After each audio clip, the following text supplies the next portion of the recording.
फिर से स्वागत है हमारे चैनल में। दोस्तों, जैसा कि आप सभी जानते हैं, देश में महामारी के कारण लॉकडाउन लागू है और इस बीच कुछ बड़ी और महत्वपूर्ण खबरें निकल कर आ रही हैं जिनका जानना आपके लिए बहुत जरूरी है। बात करें कोरोना मरीजों की तो एक दिन में कोरोना के सबसे ज्यादा 29,429 मरीज, 600 के करीब मौतें, देश में अब 9.36 लाख केस है। इसी के साथ दोस्तों, आज की बड़ी खबर में आप देखेंगे भारत चीन के बीच इतने घंटे तक चली सैन्य वार्ता हुई, ये बड़ी बात है। दोस्तों, भारत चीन के बीच लगातार बातचीत हो रही है और साथ ही दोनों देश एक दूसरे से तनाव खत्म करना चाहते हैं। इस बीच दोनों सेनाओं के बीच बीते दिन बातचीत हुई है जिसमें बड़ी बातें हुई हैं। आगे हम आपको इस पूरी खबर की रिपोर्ट दिखाएंगे। इसके साथ ही क्या देश में फिर होगा कोरोना लॉकडाउन, स्वास्थ्य मंत्रालय ने दिया जवाब। दोस्तों, कोरोना का कहर भारत में लगातार बढ़ता ही जा रहा है। इस बीच क्या कोरोना के कहर को देखते हुए फिर से लॉकडाउन लग सकता है? इस सवाल का चौंकाने वाला जवाब सरकार की ओर से आया है। आगे हम जानेंगे इस पूरी खबर को।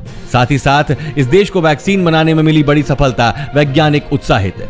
कोरोना की वैक्सीन बनाने में सभी देश अपनी ओर से पूरी कोशिश कर रहे हैं। इस बीच एक देश ने वैक्सीन बनाने का दावा किया है। दोस्तों, इस पूरी खबर को जरूर देखिएगा, आगे हम इस पूरी खबर को बताएंगे। और अगली बड़ी खबर में दोस्तों, 12वीं पास युवाओं के लिए दुनिया की सबसे बड़ी ई-कॉमर्स ने निकाली नौकरियां, ऐसे करें आवेदन।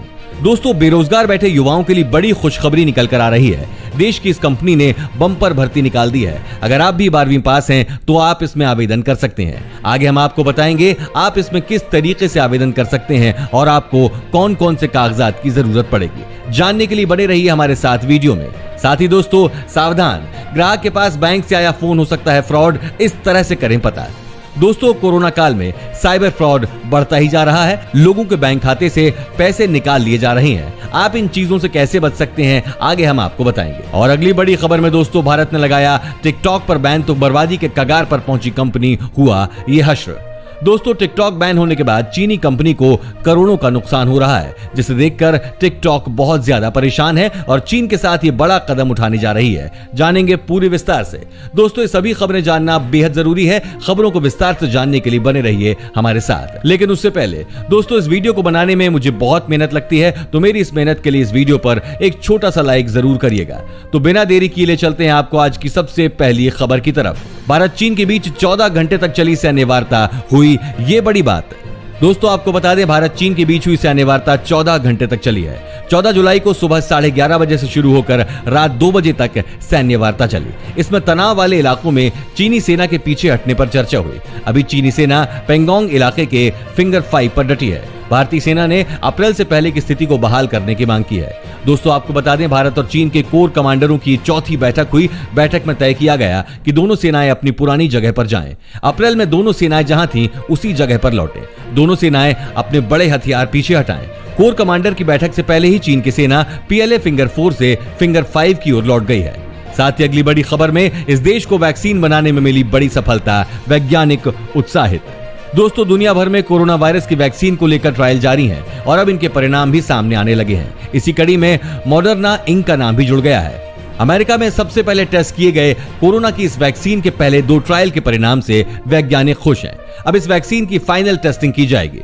मंगलवार को आई रिपोर्ट से पता चला है कि इस वैक्सीन ने लोगों के इम्यून सिस्टम पर ठीक वैसा ही काम किया है जैसा कि वैज्ञानिकों को उम्मीद थी। दोस्तों, वैक्सीन पूरी तरह से कब तक आ जाएगी इसके बारे में अभी कुछ नहीं कहा जा सकता है, लेकिन सरकार को उम्मीद है कि साल के अंत तक इसके परिणाम आ जाएंगे। इस वैक्सीन को बहुत तेजी से विकसित करने की कोशिश की जा रही है। इस वैक्सीन के 2 डोज दिए जाएंगे। साथ ही अगली बड़ी खबर में, देश में फिर होगा कोरोना लॉकडाउन, स्वास्थ्य मंत्रालय ने दिया जवाब।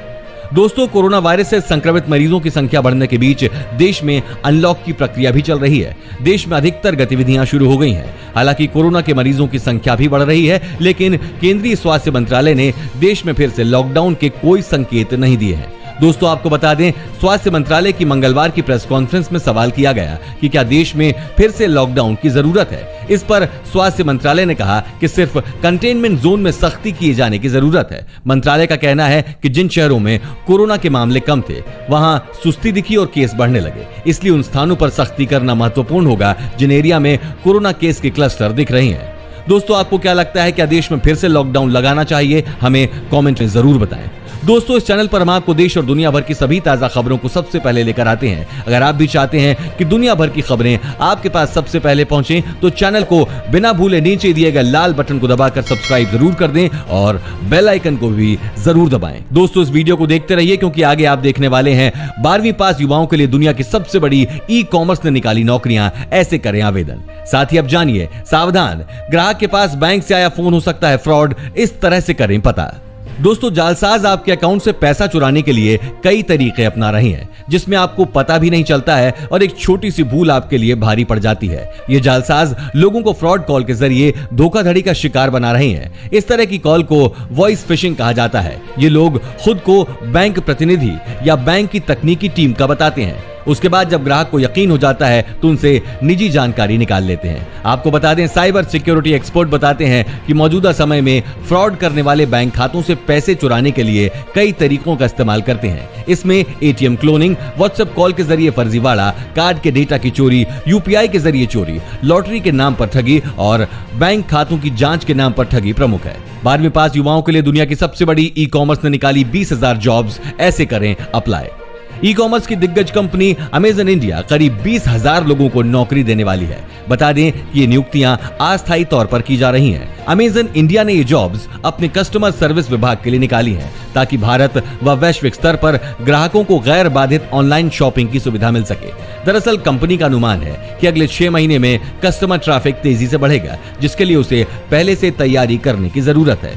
आपको बता दें, अमेजन इंडिया द्वारा दी गई जानकारी के मुताबिक ये नौकरियां हैदराबाद, पुणे, कोयम्बटूर, नोएडा, कोलकाता, जयपुर, चंडीगढ़, बेंगलुरु, इंदौर, भोपाल और लखनऊ में उपलब्ध हैं। इसमें से अधिकतर पोस्ट अमेजन के वर्चुअल कस्टमर सर्विस प्रोग्राम के तहत होंगी, जिसमें घर से काम करने की सुविधा मिलती है। दोस्तों, आपने कहां तक पढ़ाई की है और आप किस जगह से हैं, कमेंट में जरूर बताइएगा। साथ ही दोस्तों, बढ़ते हैं अगली खबर पर। प्रवासी मजदूरों को बड़ी राहत, हेल्थ, लाइफ इंश्योरेंस और पेंशन का रास्ता साफ। दोस्तों, कोरोना संकट के बीच लॉकडाउन में ढील के साथ ही प्रवासी मजदूरों ने काम की तलाश में एक बार फिर बड़े शहरों की ओर धीरे धीरे लौटना शुरू कर दिया है। ऐसे में प्रवासी मजदूरों के मुद्दे पर काफी आलोचना झेल चुकी केंद्र सरकार कुछ कानूनों में बदलाव की तैयारी कर रही है। सरकार प्रवासी मजदूरों को सामाजिक सुरक्षा के दायरे में लाने की कवायद में जुट गई है। उनके लिए न्यूनतम पेंशन और हेल्थ व लाइफ इंश्योरेंस कवर जैसी बड़ी राहत देने की तैयारी तेज कर दी गई है। दोस्तों, माना जा रहा है कि जुलाई 2020 के आखिर तक स्थायी समिति अपनी रिपोर्ट सरकार को सौंप देगी। इसके बाद सरकार संसद के अगले सत्र में इससे जुड़ा बिल पारित कराने की तैयारी कर रही है। भारत ने लगाया टिकटॉक पर बैन, तो बर्बादी के कगार पर पहुंची कंपनी हुआ यह हश्र। दोस्तों, भारत में बैन टिकटॉक ऐप अब चीन से नाता तोड़ना चाहता है। बाइट डांस लिमिटेड ने कहा कि वो अपने टिकटॉक कारोबार के कॉर्पोरेट ढांचे में बदलाव करने की सोच रहा है। कंपनी ने कहा कि अमेरिका की चिंता मूल कंपनी के चीनी ओरिजिन को लेकर है। इसको लेकर कंपनी के अधिकारियों की बैठक हुई। बैठक में शामिल एक अधिकारी के मुताबिक इसमें टिकटॉक के लिए एक नया मैनेजमेंट बोर्ड बनाने और चीन के बाहर ऐप के लिए एक अलग मुख्यालय स्थापित करने जैसे विकल्पों पर चर्चा की गई। न्यूज एजेंसी ब्लूमबर्ग के मुताबिक शॉर्ट वीडियो और संगीत ऐप टिकटॉक का बाइट डांस से अलग अपना मुख्यालय नहीं है। वैश्विक आधार पर टिकटॉक अपना नया हेडक्वार्टर खोलने के लिए कई स्थानों पर विचार कर रहा है। साथ ही दोस्तों, केंद्र सरकार की ये पेंशन योजनाएं बुढ़ापे में भी कराएंगी कमाई। जानिए कितनी होगी इनकम। दोस्तों, कोरोना वायरस से इस समय गरीब से लेकर किसान तक हर कोई परेशानियों का सामना कर रहा है। इसी को ध्यान में रखते हुए केंद्र सरकार ने देश की जनता के लिए कई तरह की सुविधाएं उपलब्ध कराई हैं। इसके अलावा सरकार कई तरह की ऐसी स्कीम चलाती है जिसके जरिए आपकी कमाई हो सकती है। आज हम आपको ऐसी ही योजनाओं के बारे में बताने जा रहे हैं जो केंद्र सरकार की ओर से आपके बुढ़ापे को सुरक्षित करने के लिए चलाई जा रही हैं। अटल पेंशन योजना में कोई भी भारतीय निवेश कर सकता है। इस योजना के लिए आपका बैंक खाता होना जरूरी है। योजना का फायदा उठाने के लिए आपकी उम्र 18 से 40 साल के बीच होनी चाहिए। साथ ही इस योजना के तहत पेंशन पाने के लिए आपको कम से कम 20 साल तक निवेश करना होगा। पेंशन योजना के तहत कम से कम 1,000 रुपए और अधिकतम 5,000 रुपए मासिक पेंशन मिल सकती है। बता दें, 60 साल की उम्र से आपको योजना के तहत पेंशन मिलना शुरू हो जाएगी। उसके बाद है पीएम श्रमयोगी मानधन योजना। दोस्तों, इस पेंशन योजना की शुरुआत सरकार ने साल 2019 में की है। इस योजना के तहत असंगठित क्षेत्रों में काम करने वाले लोगों को सरकार की ओर से पेंशन दी जाती है। इस योजना के तहत 60 साल की उम्र के बाद हर महीने 3,000 रुपए की पेंशन मिलेगी, यानी आपको 36,000 रुपए मिलेंगे। श्रम एवं रोजगार मंत्रालय के अनुसार इस स्कीम के जरिए अब तक करीब 43.7 लाख लोग जुड़ चुके हैं। दोस्तों, आपने इनमें से किस योजना में आवेदन किया है, कमेंट में जरूर बताएं। अगली बड़ी खबर में 50,000 रुपए के नीचे आया सोना, चांदी की कीमतों में भी दर्ज की गई गिरावट। दोस्तों, कई दिनों के बाद सोना सस्ता हुआ है, वहीं चांदी के तेवर भी नरम हुए हैं। मंगलवार को देश भर के सराफा बाजारों में 24 कैरेट सोने की कीमत 207 रुपए प्रति 10 ग्राम गिरकर 49,117 रुपए पर बंद हुई, जबकि दिल्ली सराफा बाजार में सोना मंगलवार को 114 रुपए की गिरावट के साथ 49,996 रुपए प्रति 10 ग्राम पर बंद हुआ। अन्य बाजारों में 23 कैरेट सोने का भाव भी 206 रुपए गिरकर 48,920 रुपए पर आ गया। 22 कैरेट सोना मंगलवार को 190 रुपए सस्ता होकर 44,991 रुपए प्रति 10 ग्राम के रेट से बिका। चांदी 425 रुपए प्रति किलो नरम रही। अगली बड़ी खबर में दोस्तों, 10% से ज्यादा दिल्ली वाले कोरोना संक्रमित होकर ठीक हो गए और उन्हें पता भी नहीं चला। दोस्तों, आपको बता दें, दिल्ली में लगभग 10% या इससे ज्यादा लोगों में कोरोना संक्रमण के खिलाफ एंटीबॉडी पाया गया है। राजधानी में कोविड संक्रमण को लेकर पिछले दिनों सीरो सर्वे किया गया था। सर्वे पूरा हो चुका है और इसकी आधिकारिक रिपोर्ट जल्द रिलीज होने वाली है, लेकिन सूत्रों से मिली जानकारी के अनुसार इस सर्वे में लगभग 10% से ज्यादा लोगों में एंटीबॉडी पाया गया, जिसका मतलब यह है कि इलाके की 10% आबादी को कोरोना हुआ और उन्हें